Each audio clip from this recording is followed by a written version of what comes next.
Bueno, mi nombre es Alejandro Catalán, soy director, actor, profesor y escribo sobre teatro. Y estas 3 o 4 cosas las voy desplegando simultáneamente a veces o a veces sucesivamente, pero son de estas maneras como se me presenta la actividad teatral en sus posibilidades. Digamos que quizás mi adolescencia, en lo que mis viejos me dieron como para que yo me alimente culturalmente o circule socialmente, tenía un fuerte blindaje ideológico, que me acercó a muchas cosas muy interesantes y que me produjo un alto nivel de prejuicio respecto de otras, ¿no? Pienso en muchos compañeros del secundario en esa época a los que yo les temía, no en temor, en favor, pero es decir, a mis compañeros que iban a ver a Sumo, yo no podía estar con ellos, no, ni loco pensaba en ir a ver a Sumo con ellos. Quiero decir, tenía que entrar a asociarme a un tipo de prácticas que me parecían muy distantes de lo que mi moral progresista podía tolerar, ¿no? Muchos de ellos tuvieron un destino más oscuro y muchos de ellos me parece que de alguna manera les envidio cierto descarrilamiento que desde la perspectiva de esa época parecía observar en ellos, ¿no? Sobre todo porque esos años en los que yo me introduje más tarde, un poco ya saliendo de esa carcasa ideológica, produjo situaciones de una crudeza, una corporalidad y una singularidad muy fuerte.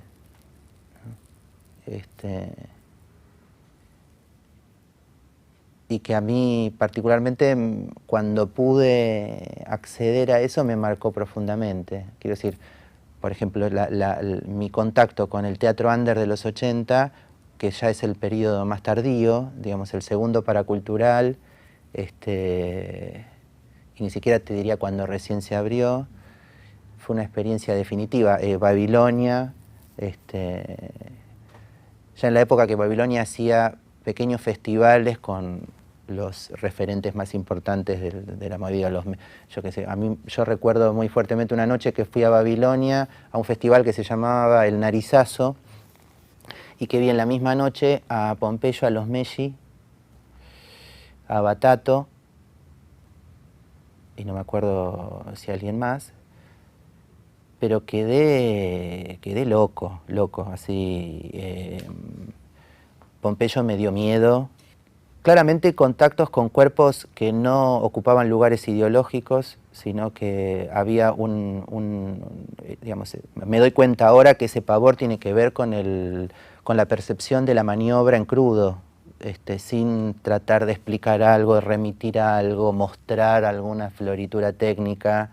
Es un imaginario que pone a circular la materia y la imaginación junta y que te impacta derecho en el ojo. Y eso, como experiencias iniciales, produce mucho miedo y entusiasmo. El under fue un acontecimiento cuyo grado de singularidad no encontraba lenguaje en nadie.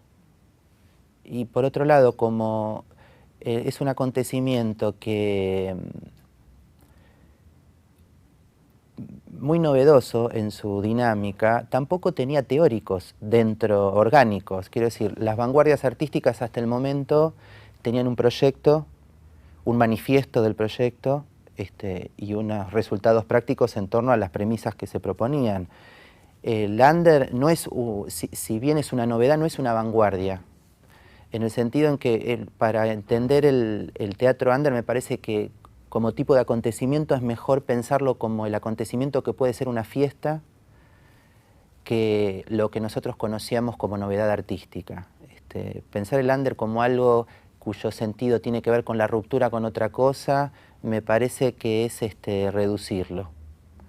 Porque me parece que con el under surge otro concepto de creación que tiene más que ver con la singularidad y no con la ruptura. O sea que no es importante lo que le hace a los otros referentes, sino cuál es la consistencia propia que logra esa práctica en relación a los resultados escénicos que tiene, ¿no? Bueno, yo podría hablar todo el día de esto. Pensándolo retrospectivamente ahora, era como una especie de, de semillero radicalmente hablando. El Sportivo es, a mí como espacio me parece que tiene tanta importancia como lo fue el under, como fenómeno más general. El Sportivo en principio de los 90, hasta finales de los 90, fue un lugar donde se configuraron digamos, casi gran parte de la diversidad de prácticas que después se diseminaron por Buenos Aires. La producción en el Sportivo era algo consistente al aprendizaje. Tenía, digamos, aprender era hacer. No era la transmisión de una técnica, sino de ciertos procedimientos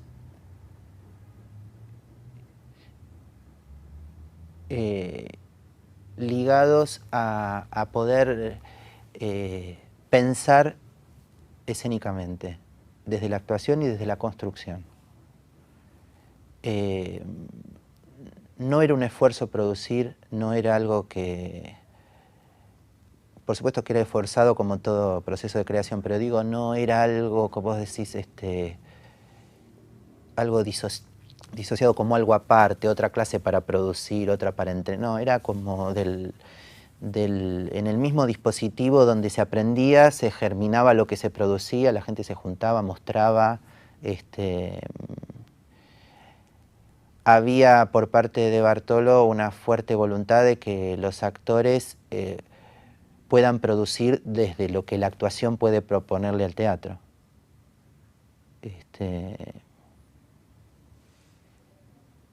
Y eso, y un posicionamiento de él como maestro donde lo que se buscaba eran actores, pero artistas,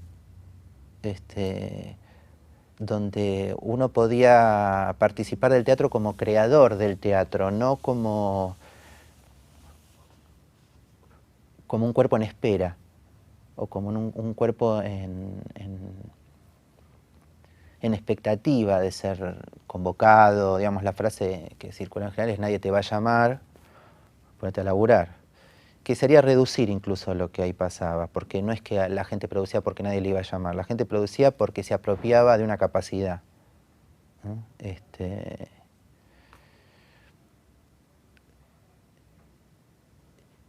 Y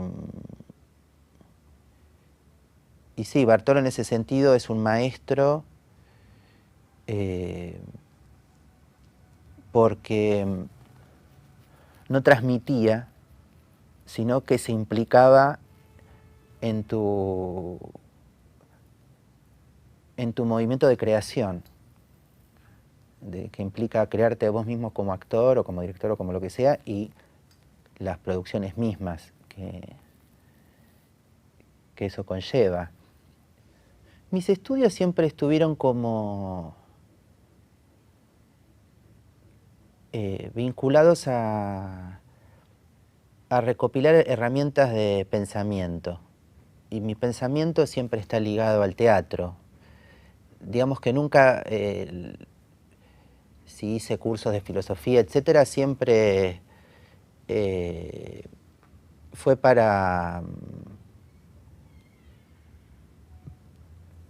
tener más herramientas.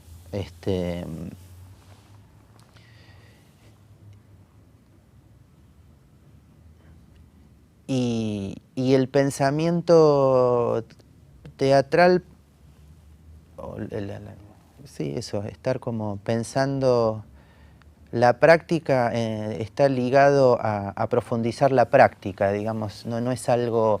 Yo no soy un teórico en el sentido de alguien que aplica herramientas que proceden de distintas disciplinas para pensar fenómenos escénicos, sino que yo estoy en el fenómeno escénico pensándolo.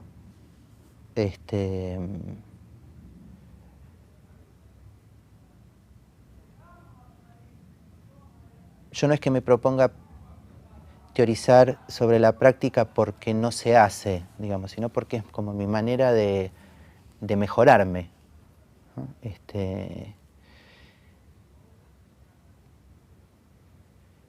En la medida en que uno percibe que se está aventurando en cierto recorrido en el que ya no está remitiéndose claramente a nada, ahí el pensamiento y su manifestación práctica, que es la escritura, lo que va tratando es de componer qué lógicas transitorias parecieran organizar esas maneras de funcionar. En términos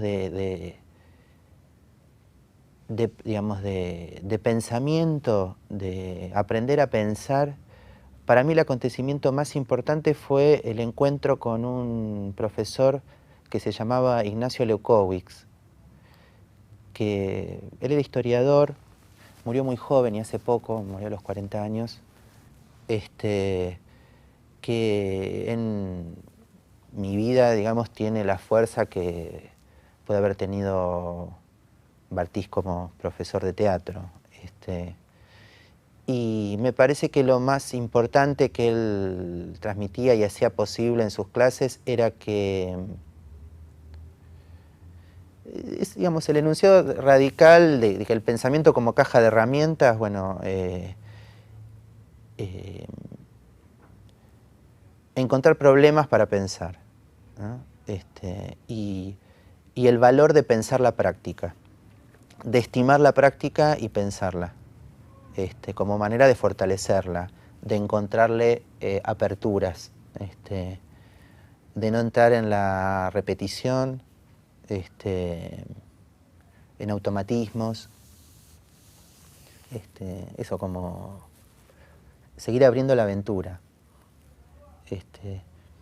Yo diría que si yo tuviera que nombrar un pensador, lo nombraría a él, que no es tan célebre como otros pensadores que puedo haber leído con él o con otra gente. Está buenísimo un montón de cosas que dice Deleuze, o que dice Althusser, o que dice, no sé, la lista sería larguísima. Mi problemática central son todas las problemáticas que emergen vinculadas a la actuación.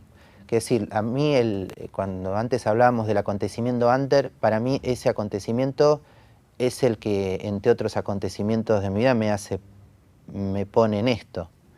El acontecimiento under abre una problemática de carácter universal, que es que aparece el imaginario actoral. Uno conocía el imaginario autoral, el imaginario de dirección y el imaginario actoral más ligado a técnicas de actuación. Pero el imaginario del arte, por ejemplo. Sí, digamos, o Lecoq, digamos, todo un montón de formalizaciones del funcionamiento actoral. Pero el imaginario actoral como ficción actoral, como poética propia, es algo absolutamente excepcional y local, ¿no? Y eso abre un campo problemático enorme, muy rico, fructífero, y es ahí donde yo me centro y me defino, ¿no? Entonces, el trabajo sería cómo ese imaginario actoral se despliega, se potencia, se transmite,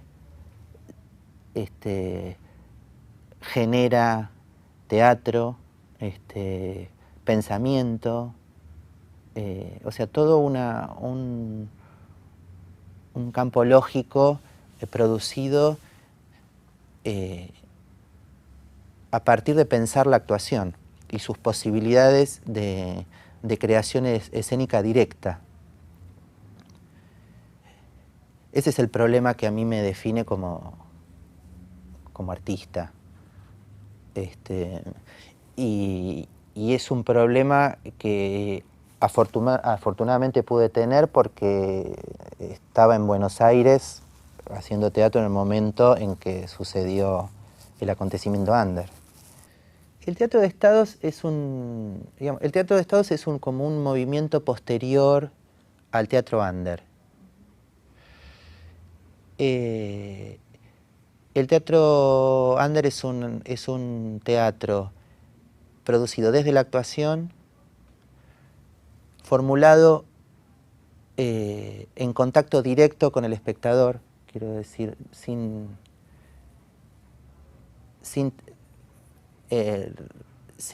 remitir a valores culturales o ideológicos o textuales, con cierto componente paródico, pero que básicamente existe como referencia que hace posible el despliegue del malabarismo de ese cuerpo. Quiero decir que no es varieté, porque ahí el referente paródico sería más el efecto de complicidad que se está buscando con el público, sino que el under es el encuentro con un tipo de maniobra singular en un cuerpo y el despliegue ficcional que ese cuerpo puede producir.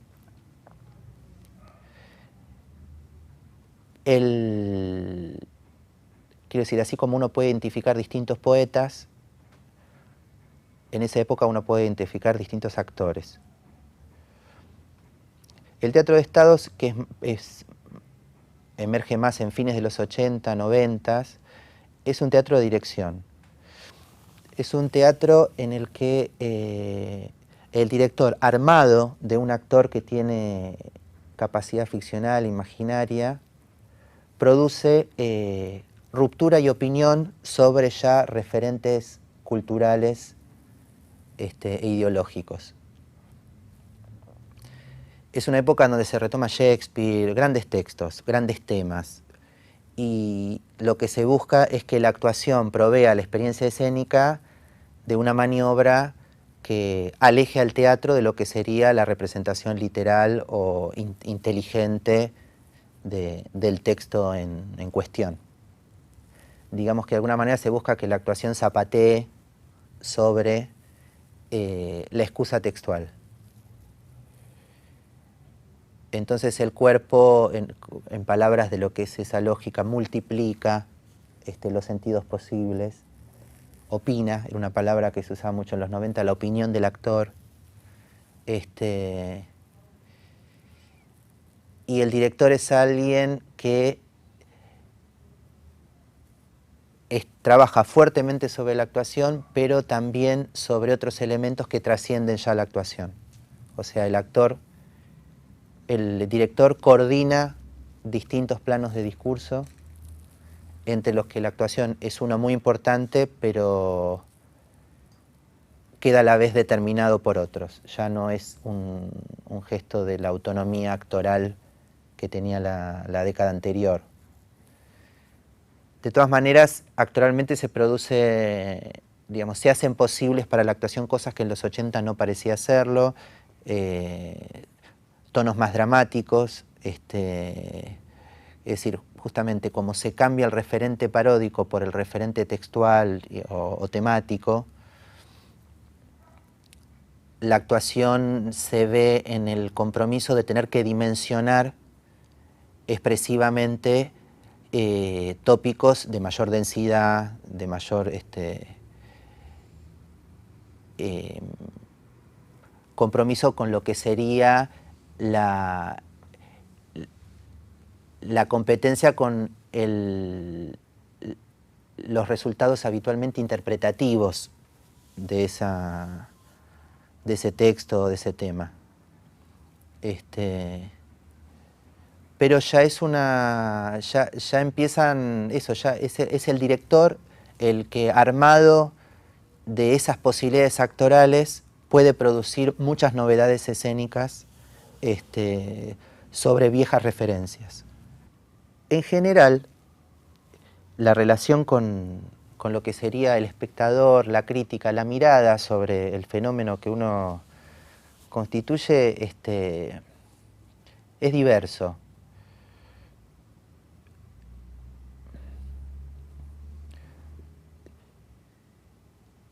Yo, digamos, mi trabajo no parte ni llega ni quiere decir nada, transmitir ninguna hipótesis sobre la actualidad ni de la Argentina ni del mundo.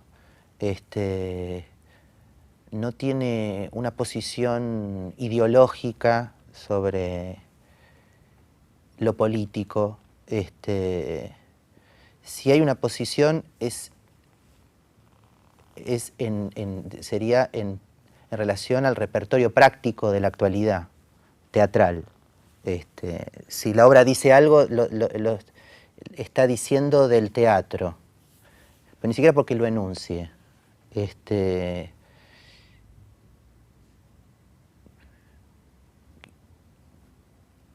El tema es que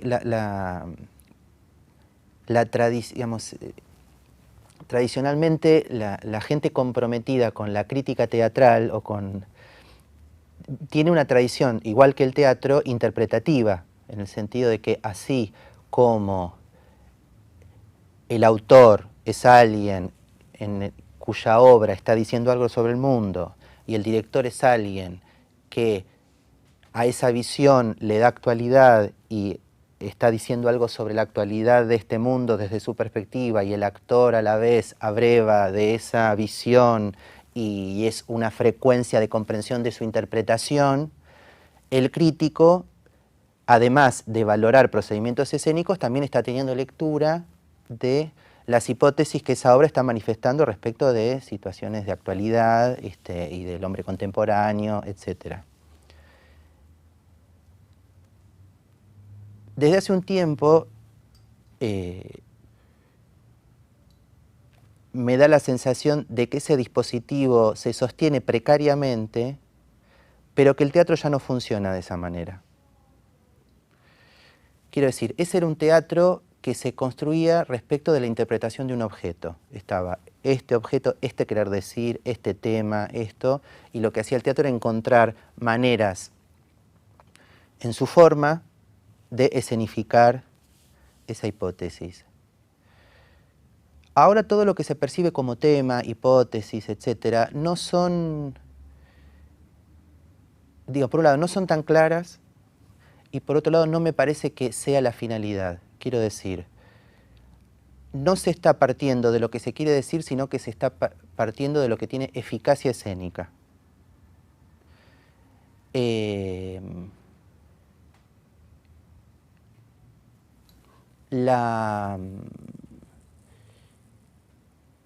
Una obra que escenifica una tesis es una obra representativa. Es decir, una obra cuyo desarrollo intenta generar en el espectador cierto pensamiento claro sobre algo, ¿sí? La percepción contemporánea no trabaja de esa manera. Es decir, el dispositivo representativo de funcionamiento maneja unos tiempos y un tratamiento de los sentidos del espectador que resulta un plomo. Que resulta didáctico, que resulta un montón de palabras que empiezan a aparecer para despreciar o manifestar cierta insatisfacción que la percepción contemporánea siente respecto a una forma que antes era más esperable y hegemónica, y que hacía que el fenómeno escénico y el espectador se encuentren en la interpretación de lo que se está hablando. Me parece que las temáticas que en este momento se buscan ya cargan con la voluntad de impacto, que me parece que es la lógica contemporánea, sea en la televisión, sea en el cine, sea en el teatro, digamos, en la medida en que no consigue una organización singular, apela al impacto como manera de convocar, de organizar, de estimar y de sostenerse escénicamente. Entonces, cuando yo busco un tema, estoy buscando un tema que ya existe en la convocatoria. Entonces pienso en un baño, pienso en desaparecidos, pienso en temas absolutamente diversos, pero que pueden excitar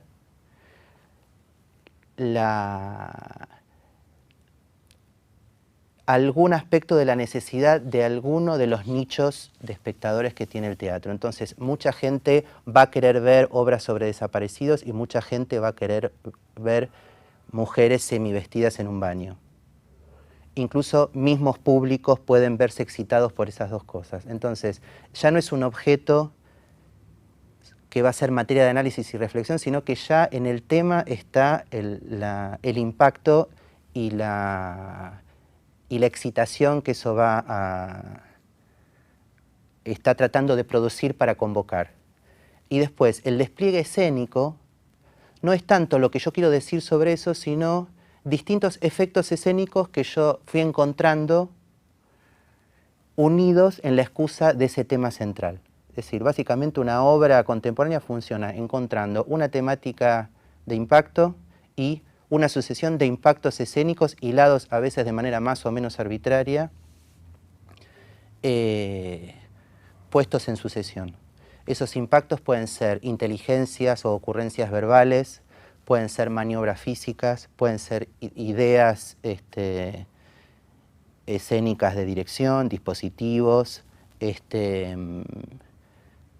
es decir, todos los elementos que antes se organizaban para transmitir una hipótesis sobre algo, como no están funcionando en términos de transmisión, sino que están funcionando en relación directa, en eficacia en la pura manifestación, lo que están buscando es la eficacia del impacto, del efecto, de la excitación y finalmente de lo que sería más actualmente llamado el entretenimiento. El problema fundamental del teatro contemporáneo, del arte en general, es el débil límite que hay entre el entretenimiento y la creación. A veces se carga excesivamente las tintas sobre la televisión y no se percibe que la inmensa mayoría del teatro funciona de la misma manera. Temas, procedimientos, tópicos, ideas de impacto. Impacto sobre lo progresista, impacto sobre lo vulgar, impacto sobre lo exótico, digamos como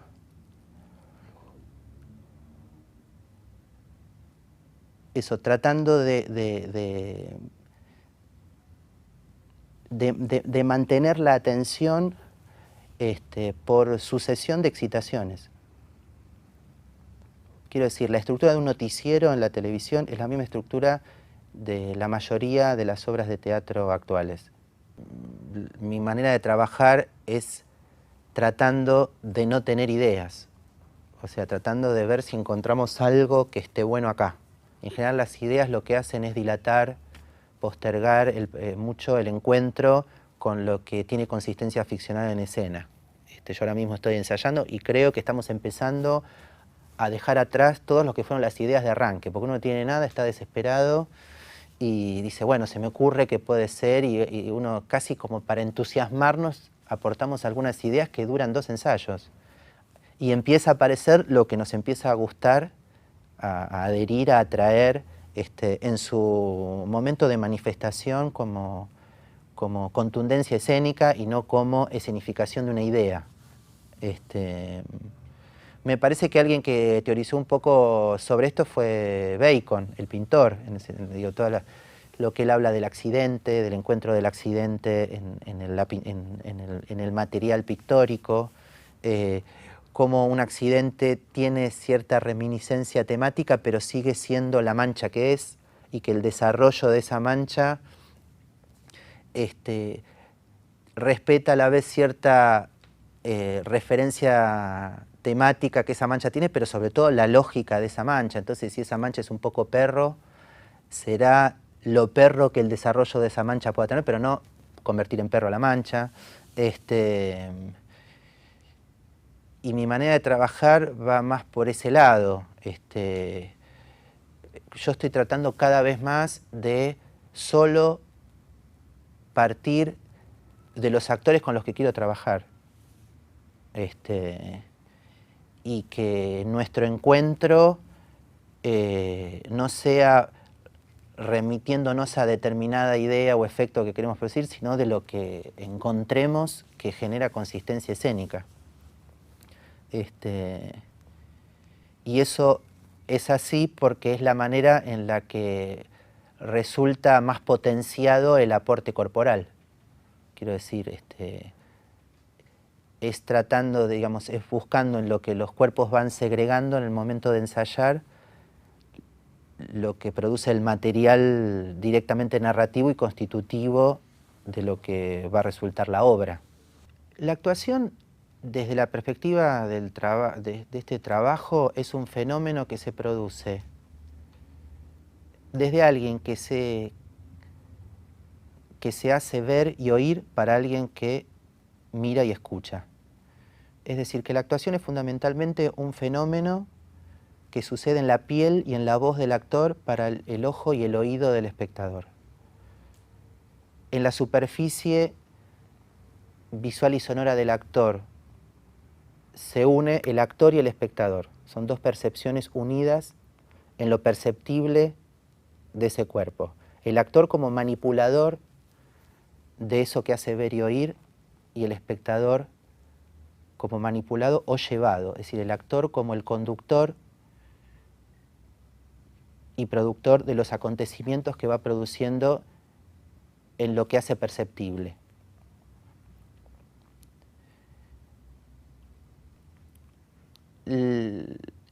Esto implica que, antes que nada, el cuerpo de un actor tiene que entender qué se ve cuando se lo mira.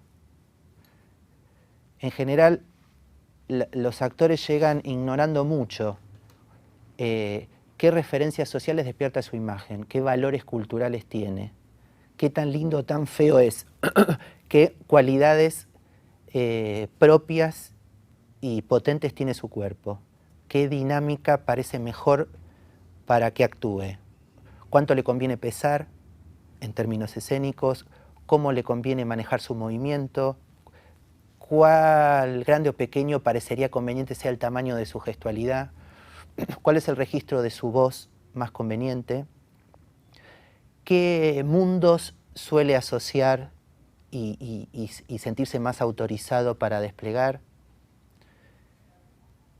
Es decir, que la actuación, para que pueda ser directamente productora de ficción, tiene que tener un conocimiento de cuáles son sus posibilidades ficcionales. Es decir, su cuerpo para qué cosas, para qué lados parece ir.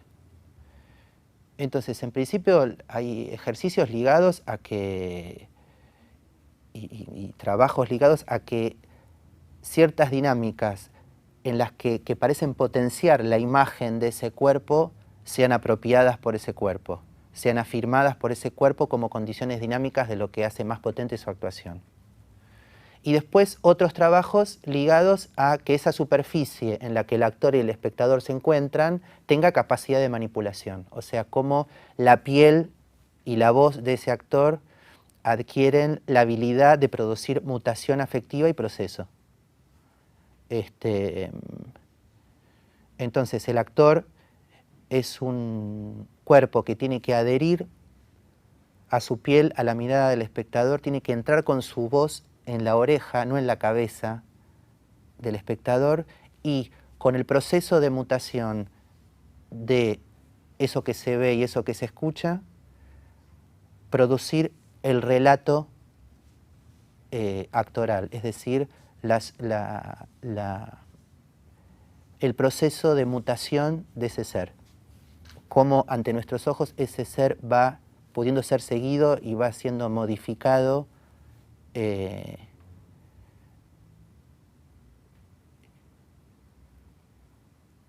por los acontecimientos que va inventando que le suceden. Estos acontecimientos no son argumentales, sino que son afectivos. Esto es como una especie de concepto muy general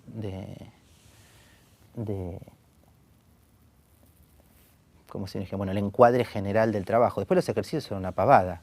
Digo, tienen que serlo porque lo que se está afirmando de esta manera muy conceptual es que el actor es básicamente un payaso, es alguien que vive de sus propias maniobras. Últimamente bromeamos diciendo que estamos trabajando una especie de payaso dramatismo, ¿no? Quiere decir que debajo de cosas horribles que puede estar actuando y haciéndonos vivir ese que está actuando, está la fiesta loca de este que está simulando ante nosotros eso que sucede. Y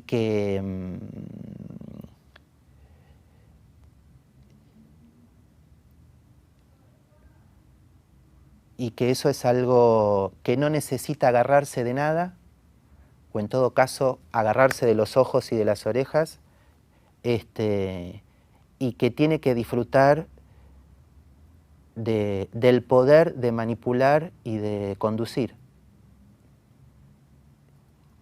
La actuación pensada de esta manera como productora de ficción, como manipuladora de la percepción del espectador, es una actuación que tiene que asumir el poder de la actuación, que es el poder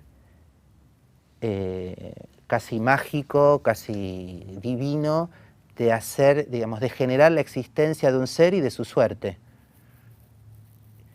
Y que el público le otorgue, le entregue su creencia, ¿no?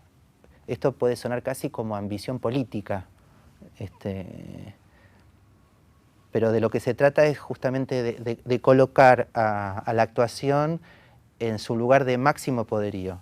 Después ese actor hará lo que quiera con esa actuación.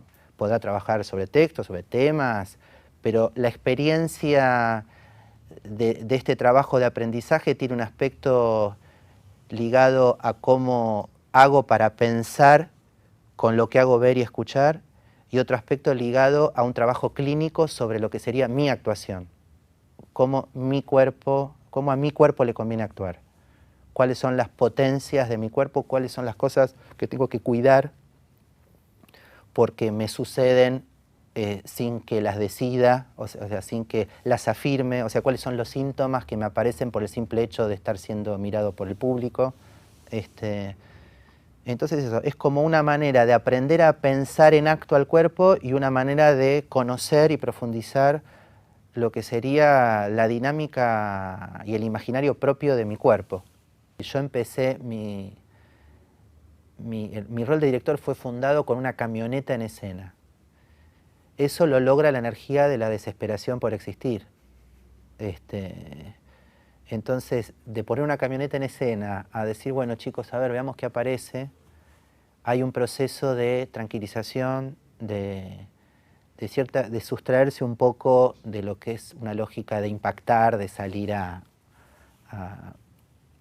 matar, y ciertas condiciones de trabajo que hacen más posible un contacto con mi manera de trabajar y de transmitir la actuación más real, ¿no? Más